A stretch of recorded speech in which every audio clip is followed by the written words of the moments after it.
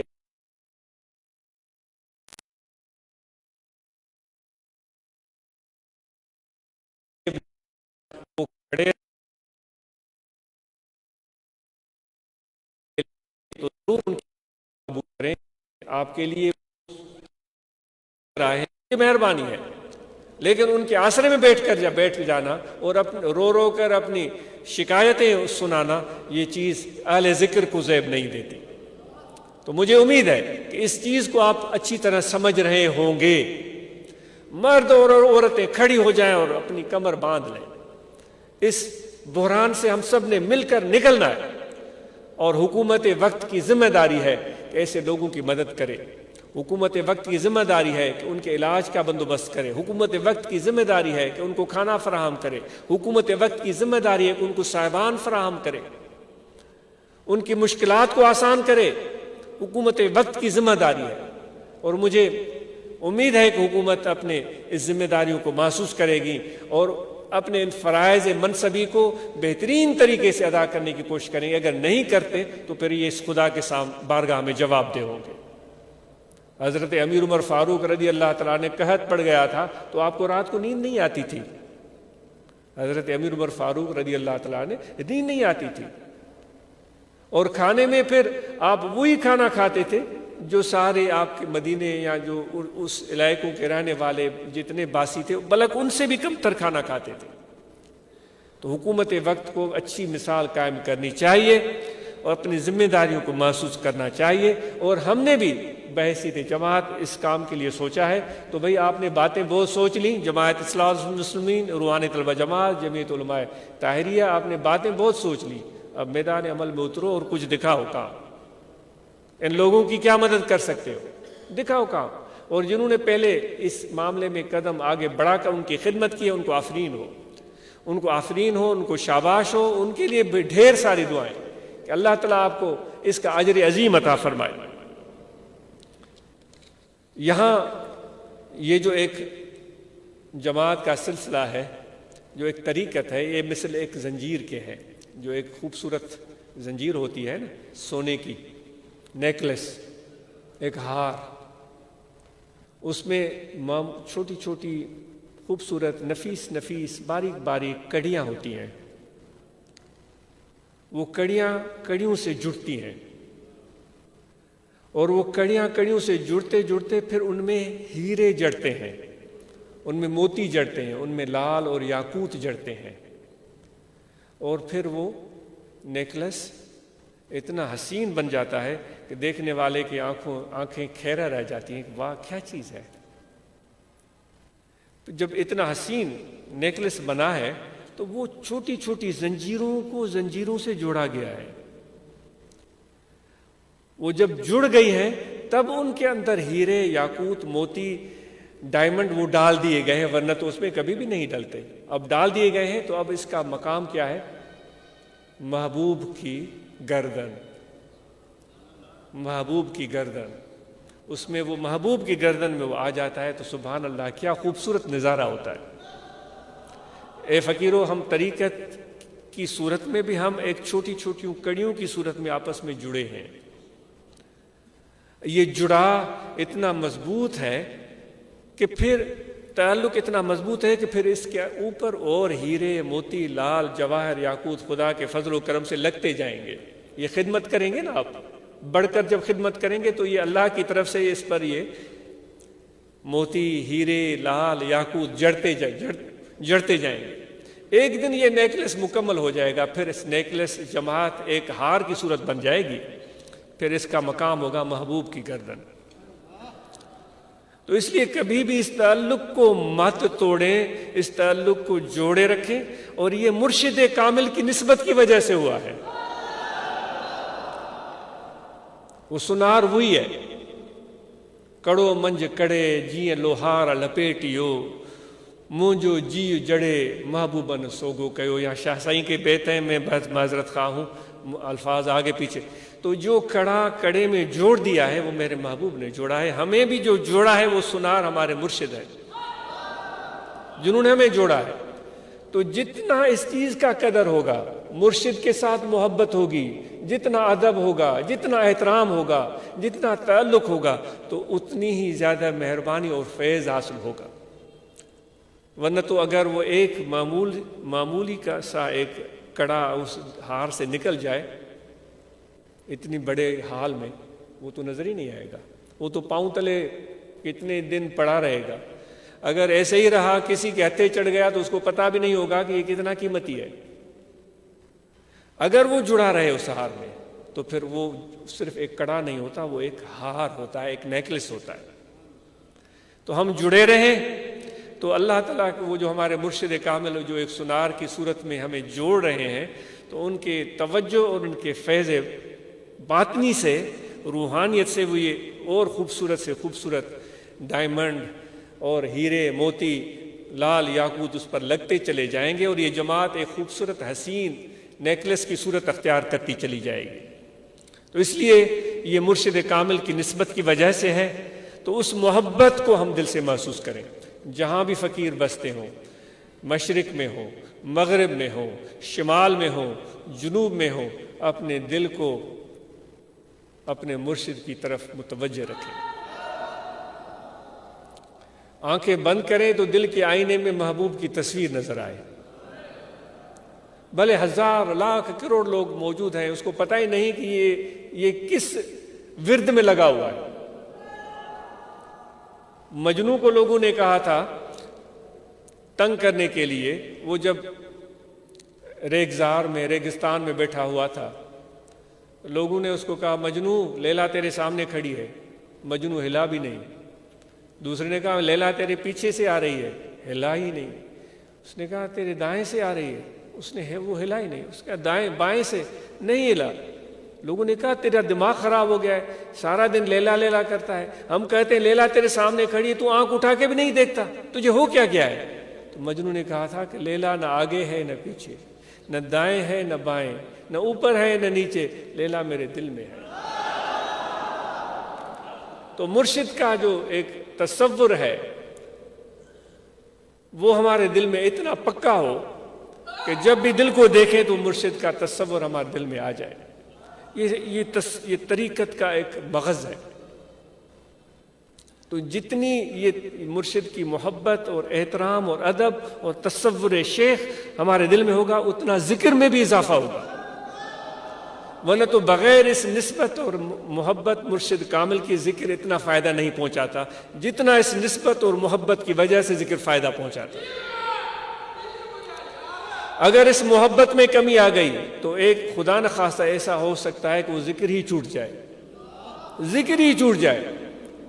لیکن ذکر میں کمزوری ہے، محبت مرشد کی مضبوط ہے، تصور شیخ کا مضبوط ہے، نسبت مضبوط ہے، اور رجحان دل کا مرشد کی طرف ہے. ذکر چھوٹ گیا ہے، فکر نہیں ہے، کیونکہ یہ جو محبت مرشد کی ہے ایک دن اس کو ذکر پر بھی لے آئے گی.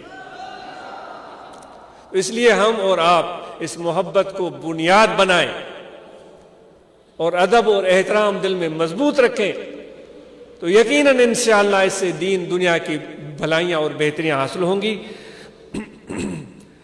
اور آپ اور ہم سب کو یہ تلقین ہے کہ اپنے، جس طرح میں نے پہلے عرض کیا تھا کہ لوگ کسی کا پیٹھ پیچھے اس کو اچھے الفاظ میں بیان کریں تو یہ اس شخص کی کامیابی ہوتی.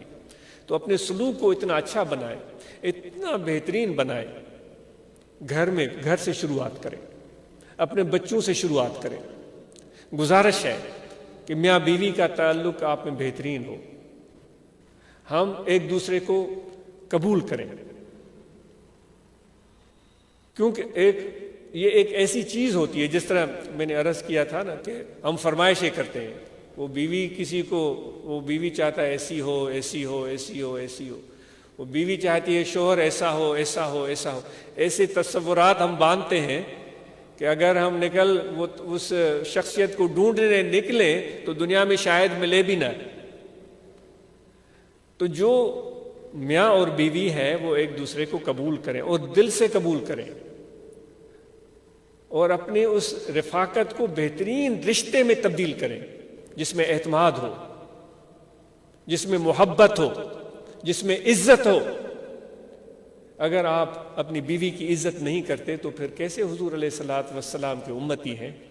آپ صلی اللہ علیہ وآلہ وسلم اپنے ازواج مطہرات کو کتنی شفقت اور کتنی عزت دیتے تھے، اور بیوی کو چاہیے کہ اپنے شوہر کو عزت دے. اگر کوئی ایسا معاملہ گھر میں پیدا ہو جاتا ہے، اپنے خاندان میں پیدا ہو جاتا ہے، بہن بھائیوں میں پیدا ہو جاتا ہے، رشتہ داروں کے ساتھ پیدا ہو جاتا ہے، جس میں ہمیں بڑی ناگواری گزرتی ہے کہ یہ اس نے ایسے کیوں کیا، وہ اس نے کیسے کیا، مجھے 500 کا 5000 کا 5 لاکھ کا مجھے ٹیکہ لگا دیا. اگر حضور کے امتی ہیں، اگر میرے حضور کے آپ نقش قدم پر چلنے والے ہیں، اگر آپ نقش بندی، غفاری، بخشی اور نسبت سے وابستہ ہیں، پھر آپ کی ذمہ داری یہ بنتی ہے کہ درگزر کریں، بھول جائیں. اللہ تبارک و تعالیٰ آپ کو اس کے بدلے میں اتنا کثرت سے دے گا کہ آپ اور ہم کے تصور اور گمان بھی وہاں تک نہیں پہنچ پائے گا. فساد اور فتنے سے بچنے کی بات ہو رہی ہے. وہ ڈنڈے لے کر نکل پڑتے ہیں، تو نے میرا پانی توڑ دیا، تو نے مجھے بنو سیرے چڑھیو، تو مکھے ہی کہو. وہ ڈنڈا لے کر نکلا، وہ بھی ڈنڈا لے کر نکلا، اور ڈنڈوں کے بعد جو ہے وہ کلاڑیوں تک بات چلی گئی، پھر وہ بندوقوں تک بات چلی گئی. اے فقیروں، کبھی بھی اس طرح ہم سب کو یہ چیز ہمیں سزاوار نہیں ہے، ہمیں جچتی نہیں ہے. کبھی بھی اس طرح فتنے و فساد میں کبھی بھی ہم میں سے کوئی بھی فقیر اس طرح فتنے و فساد میں نہ پڑے. ماشاءاللہ آپ کی تو مصالحتی کمیٹیاں بنی ہوئی ہے، مرکزی صوبائی مصالحتی کمیٹیاں بنی ہوئی، آپ ان کے ساتھ جائیں، ان کے ساتھ ملیں، ان سے مدد حاصل کریں. اور جتنا اللہ تعالیٰ فرماتا ہے میں صبر کرنے والوں کے ساتھ ہوں، ان اللہ مع الصابرین. صبر جو کرتے ہیں، جو اللہ تعالیٰ پر یقین رکھتے ہیں، اللہ تعالیٰ فرماتا ہے میں ان کے ساتھ ہوں. بھائی اللہ جب آپ کے ساتھ ہے تو آپ کو اور کیا چاہیے؟ وہ عورت تھی نا، جب بادشاہ خوش ہوا تھا، اس نے کہا جو کچھ بھی مجھ سے مانگو کہ میں تمہیں دے دوں گا. تو لوگ آئے، کسی نے کہا کہ مجھے 10,000 چاہیے، کسی نے کہا مجھے 10 جریب چاہیے، کسی نے کہا کہ مجھے گھر چاہیے، کسی نے کہا مجھے جاگیر چاہیے. بادشاہ دیتا چلا گیا. اس دن کو وہ بڑے خوش تھا. ایک بوڑھی خاتون آئی، اس نے کہا میرا بھی سوال ہے. بادشاہ نے کہا بھائی تجھے کیا چاہیے؟ وہ سوچ رہا تھا وہ 10-12 لاکھ مانگ لے گی اور کیا مانگی. بھائی میرا سوال آپ کو سننا پڑے گا، وہ اپنے وعدے کو نبھانا پڑے گا. اس نے ہاں میں تجھ سے شادی کرنا چاہتی ہوں. سارے لوگ ہنسنے لگے، یہ بڑھیا جو ہے سٹیا گئی ہے، پاگل ہے، یہ شادی کر کے اس بڑھاپے میں کیا کرے گی. 10 لاکھ مانگ لے، 10 جریب مانگ لے، اس کے بچے اس کو دعا دیں گے۔ تو وہ بڑھیا ان وزیروں پر، عقل کے ویروں پر، ان مشیروں پر ہنسنے لگی، میں نہیں ہوں پاگل، تم پاگل ہو۔ تو انہوں نے کہا ہم کیسے پاگل ہیں؟ انہوں نے کہا تم تھوڑے پر راضی ہو گئے ہو، 1 لاکھ 2 لاکھ 10 لاکھ 10 جریب، جو اس پوری بادشاہی کا بادشاہ ہے، میں نے تو اس سے رشتہ جوڑ دیا ہے، جب وہ میرا ہو گیا تو یہ ساری بادشاہی میری ہو جائے گی۔ تو فقیرو، جب تم نے خدا سے رشتہ جوڑا ہے، درویش خدا مست نہ شرقی ہے نہ غربی، جو خدا کا درویش ہے وہ اس کو، وہ مشرق بھی اس کا ہے، مغرب بھی اس کا ہے، وہ خدا کی زمین ہے، خدا کی دھرتی ہے۔ تو اس لیے معمولی چیزوں پر فتنہ فساد کھڑا کرنا یہ فقیروں کو زیب نہیں دیتا، کسی کے متعلق بغض کینہ دل میں رکھنا یہ فقیروں کو زیب نہیں دیتا، کسی کے بارے میں برا خیال دل میں رکھنا یہ فقیروں کو زیب نہیں دیتا۔ اس لیے اپنا ہم سلوک اور کردار بہتر سے بہترین بنانے کی کوشش کریں، اپنے بچوں کو تعلیم دلوائیں، بیٹے اور بیٹیوں کو تعلیم دلوائیں، اور اس میں کوئی تفریق نہ کریں۔ جس طرح یہ ہوتا رہتا ہے ہمارے معاشرے میں، بیٹوں کو زیادہ نوازتے ہیں، بیٹیوں کو محروم کرتے ہیں۔ نہیں، جو چیز بیٹوں کے لیے وہی چیز بیٹیوں کے لیے، اور پھر ان جو تعلیم بیٹوں وہی تعلیم بیٹیوں کے لیے بھی۔ تو انشاءاللہ یہ بچیاں ہماری جب بڑی بنیں گی تو ذمہ دار بنیں گی، سمجھدار بنیں گی۔ بیٹے اور بیٹیاں جب شادی کی عمر کو پہنچے تو شادیاں بھی ان کی مشاورت سے کریں، ان سے پوچھیں، ان کو اپنی تجویز دے سکتے ہیں، آپ دے سکتے ہیں اپنی تجویز، ماں باپ دے سکتے ہیں، لیکن ان کو مجبور نہ کریں۔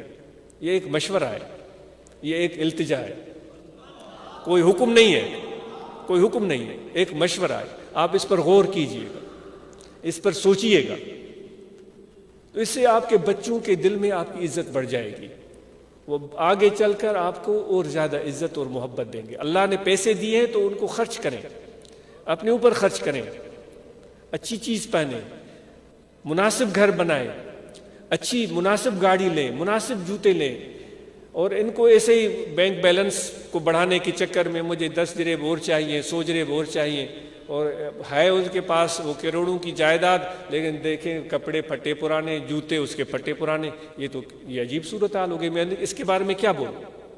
تو یہ آپ کو چند گزارشات ہیں۔ تو جو میں نے آیت کریمہ تلاوت کی تھی وہ اس کے بارے میں کچھ گفتگو کر نہیں سکا۔ اللہ تعالیٰ فرماتا ہے کہ جب ہم نے امانت پیش کی تھی آسمانوں اور زمینوں پر اور پہاڑوں پر، تو انہوں نے کہا کہ ہم سے یہ بوجھ اٹھایا نہیں جائے گا۔ انہوں نے کہا تھا، آسمانوں نے، زمینوں نے، پہاڑوں نے، جو اس میں جو بھی چیزیں آ جاتی ہیں، انہوں نے کہا ہم سے اٹھایا نہیں جائے گا۔ اللہ تعالیٰ فرماتا ہے پھر میں نے انسانوں کی طرف دیکھا، امانت تو دینی تھی، کیونکہ یہ خدا کی مرضی تھی۔ ابھی وہ بات ہو رہی تھی نا، باعث بستامی کہتا تھا، پہلے میں کہتا تھا مجھے یہ بنا دے، مجھے وہ بنا دے، مجھے یہ دے دے، وہ دے دے، میرا کافی وقت اس میں لگ گیا۔ جب خدا کی معرفت مجھے ملی، قریب ہوا، تو پھر مجھے بات سمجھ میں آئی۔ میں نے کہا کہ مجھے اپنا بنا لے، پھر جو میرے ساتھ چاہے تو کر، تجھے اجازت ہے۔ تو میرے دوستو، تو وہ جب انسان نے دیکھا خدا یہ امانت کے لیے کہہ رہا ہے، تو انسان نے کہا کہ جی اگر تیری یہ مشیت ہے تو ہمارا سر حاضر ہے۔ تو پھر اللہ تعالیٰ فرماتا ہے، وہ الفاظ جو ہیں وہ آپ خود پڑھیے گا، انہو کان ظلومن، یا جو بھی ہے آیت میں دیکھیے گا اس کو۔ تو میرے دوستو، اس لیے وہ امانت کیا ہے وہ بات آپ سب جانتے ہیں، یا کبھی موقع ملا تو اس پر گفتگو ہوگی۔ آخر میں ذکر کی تلقین ہے، یہاں توجہ رکھیں، دل میں کھڑے بیٹھے لیٹے سوئے جاگے ہر وقت دل ذکر کر رہا ہے، اللہ اللہ اللہ اللہ اللہ۔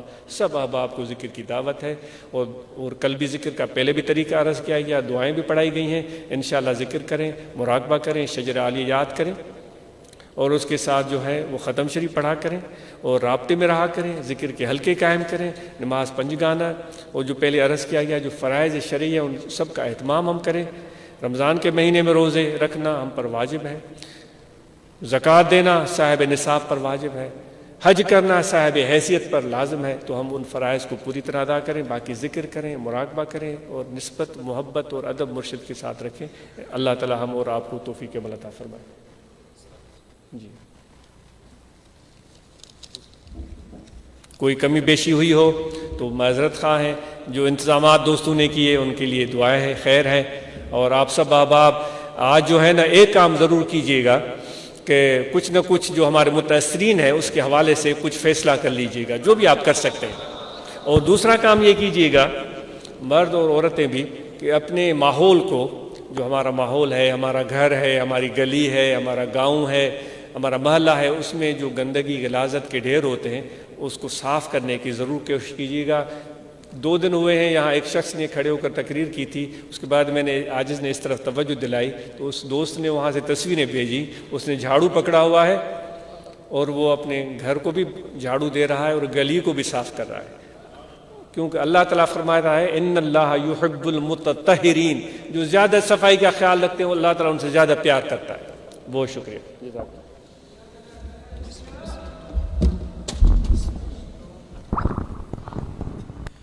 فرشتوں کی سلامی دینے والی فوج پڑتی تھی،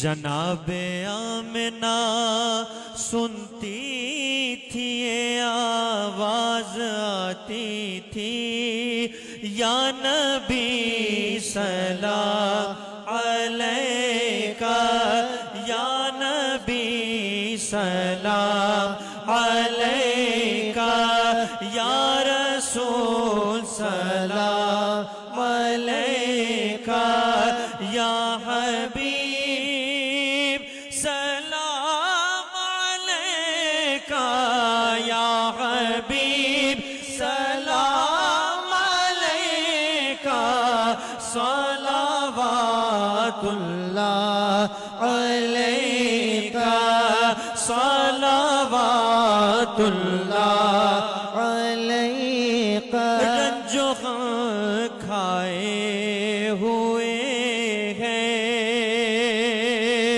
دور سے آئے ہوئے ہیں، تم پہ اترائے ہوئے ہیں، ہاتھ پھیلائے ہوئے ہیں، یا نبی سلام علیکہ، یا رسول سلام علیکہ، یا حبیب سلام علیکہ، صلوات اللہ علیکہ۔ پوری عرب یہ دعا کر، ہم در آقا پہ جا کر، پہلے کچھ نعتیں سنا کر، پہلے کچھ نعتیں سنا کر، پھر کگے سر کو جھکا کر، یا نبی سلام علیکہ، یا رسول سلام علیکہ، یا حبیب سلام علیکہ، صلوات اللہ علیکہ۔ اس جن سائی کو مولا سلامت رکھے، میرے مرشد کو مولا سلامت رکھے، میرے مرشد کو مولا سلامت رکھے، سونے سائیں کی عظمت پہ لاکھوں سلام، مصطفیٰ جان رحمت پہ لاکھوں سلام، شمع بز میں